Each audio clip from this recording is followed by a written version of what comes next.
సమాజాన్ని చైతన్యం చేసే వ్యక్తి కవి. ఆ కవి ఉపాధ్యాయుడైతే, ఉపాధ్యాయుడ కవి అయితే ఈ సమాజాన్ని అణచివేస్తున్నటువంటి వ్యక్తులకు శక్తినిచ్చి ఈ సమాజాన్ని ప్రశ్నించేటువంటి గొప్పైన వ్యక్తి ఒక కవి ఉంటాడు. ఆ కవి డాక్టర్ బోయి భీమన్న గారు.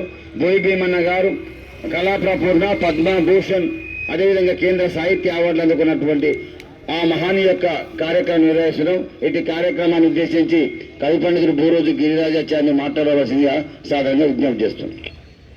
తెలుగు సాహిత్యంలో ఎందరో మహాకవులు, అందులో మాన్యులు, మహనీయుడు, మానవతావాది డాక్టర్ బోయి భీమన్న గారి జయంతి కార్యక్రమాన్ని నిర్వహిస్తున్న ప్రియమిత్రులు రాజారాం ప్రకాష్ సార్ గారు, మా గురుతుల్యులు మిత్రులు నాయకంటి నరసింహ శర్మ గారు, వనపర్తి జిల్లా ఎస్సీ/ఎస్టీ మెంటరింగ్ సభ్యుడు గంధం నాగరాజు గారు, వనపర్తి జిల్లా వాల్మీకి సంఘ నాయకుడు మండ్ల దేవన్న నాయుడు గారు, అలాగే క్రాఫ్ట్ టీచర్ మైనార్టీ నాయకుడు వాల్మీయ గారు, ప్రభుత్వ దళిత ఉపాధ్యాయుడు యేసఫ్ గారు, ఈ కార్యక్రమానికి విచ్చేసిన అందరికీ స్వాగతం పలుకుతూ, ఆ రోజుల్లో తెలుగు సాహిత్యాన్ని సామాజిక చైతన్యంతో రచనలు చేసి సుసంపన్నం చేసిన మహనీయుడు డాక్టర్ బోయి భీమన్న గారు.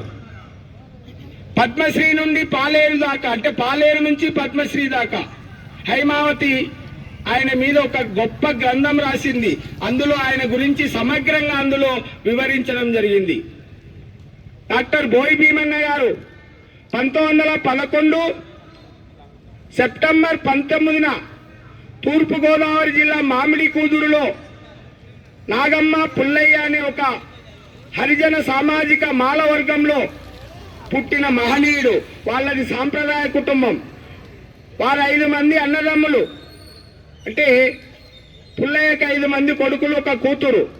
కనుక ఆయన సాంప్రదాయవాది కనుక మహాభారతం ప్రకారం కుమారులకు పంచపాండవుల పేరు పెట్టుకున్నాడు. ధర్మరాజు, భీముడు, అర్జునుడు, నకుల సహదేవుడని పేర్లను పెట్టడం జరిగింది. కనుక భీమన్న 2వ వ్యక్తిగా ప్రసిద్ధి గాంచాడు, ఒక భీముని పేరుతోన. ఆ విధంగా ఆయన ఆ రోజుల్లో 1935లో BA పూర్తి చేసి 37లో BEd పూర్తి చేశాడు. తర్వాత ప్రభుత్వ ఉపాధ్యాయుడిగా పనిచేశాడు కొంతకాలం. నేను అంటున్నాను, తెలుగు సాహిత్యానికి 2 కళ్ళ లాంటి వాళ్ళు. గుర్రం జాషువా ఒకరైతే బోయి భీమన్న, ఆయన మాదిగ సామాజిక వర్గం, ఈయన మాల సామాజిక వర్గం. తెలుగు సాహిత్యంలో ఎన్నో గొప్ప రచనలు చేసిన మహనీయులు వీరిద్దరు. అంటరానితనాన్ని ఖండించిన మహనీయులు, మనుషులంతా ఒకటే అని చెప్పిన మహనీయులు. 70 పుస్తకాలను రాశాడు తెలుగు సాహిత్యంలో. పద్మశ్రీ అవార్డు, తర్వాత పద్మభూషణ్ అవార్డు కూడా ఆయనకు రావడం జరిగింది. అనేక డాక్టరేట్లు. ఆయన రచించిన గుడిసెలు కాలిపోతున్నాయనే గ్రంథానికి కేంద్ర సాహిత్య అకాడమీ అవార్డు వచ్చింది. ఎన్నికల సమయంలో దళితుల గుడిసెలు కాలిపోతున్నాయి, మళ్ళీ నిర్మిస్తున్నారు. ఇది రాజకీయ కోణంలో రాశాడు. కనుక ఆ గ్రంథం చాలా ప్రసిద్ధమైనది. పాలేరు అనే నాటకాన్ని రాశాడు, అది కూడా చాలా ప్రసిద్ధమైనది. వనబాల వెంకన్న దళితుడు, వనబాల అగ్రకులం.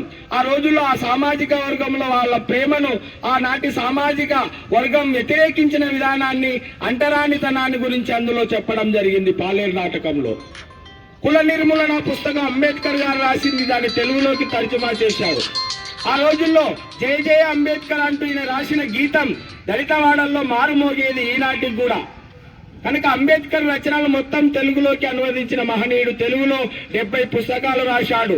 రాఘవాశిష్టం, మధుబాల, మధుగీత, కోలీ శతకం, ఇట్లా చెప్పుకుంటూ పోతే 70 గ్రంథాలను రాసి తెలుగు సాహిత్యాన్ని సుసంపన్నం చేశాడు. ఆయన పేరిట పొట్టి శ్రీరాములు తెలుగు విశ్వవిద్యాలయం ఈనాటికి కూడా బోయి భీమన్న సాహిత్య అవార్డును అందజేయడం జరుగుతుంది. అంటే సామాజిక రచనలకు అందజేస్తున్నారు. కనుక బోయి భీమన్న గారు బ్రతికినంతకాలం సామాజిక ప్రయోజనాలు ఆశించి రచనలు చేసి తెలుగు సాహిత్యంలో పేరెన్నిక కన్నా కవిగా, మహాకవిగా ఎంతో గుర్తింపును తెచ్చుకున్నారు. ఆయన ఎన్నో లలిత గీతాలను కూడా రాశాడు. ప్రకృతివాది, మానవతావాది. అటువంటి బోయి భీమన్న గారు 2005 డిసెంబర్ 16న సుమారు 100 సంవత్సరాల లోపు కాలం బ్రతికి తెలుగు సాహిత్యంలో ఒక మహనీయుడుగా, ఒక పెద్దగా, సాహిత్యానికి ఒక దిక్సూచిగా గుర్తింపబడిన బోయి భీమన్న గారి సాహిత్య రచనలు సమాజంలో మనుషులంతా ఒకటే మానవతావాదాన్ని సూచిస్తాయి కనుక వారి రచనలు ప్రజలకెరిక తీసి వారి సాహిత్యాన్ని అందరికి తెలియజేయాలని చెప్తూ ముగిస్తున్నాను.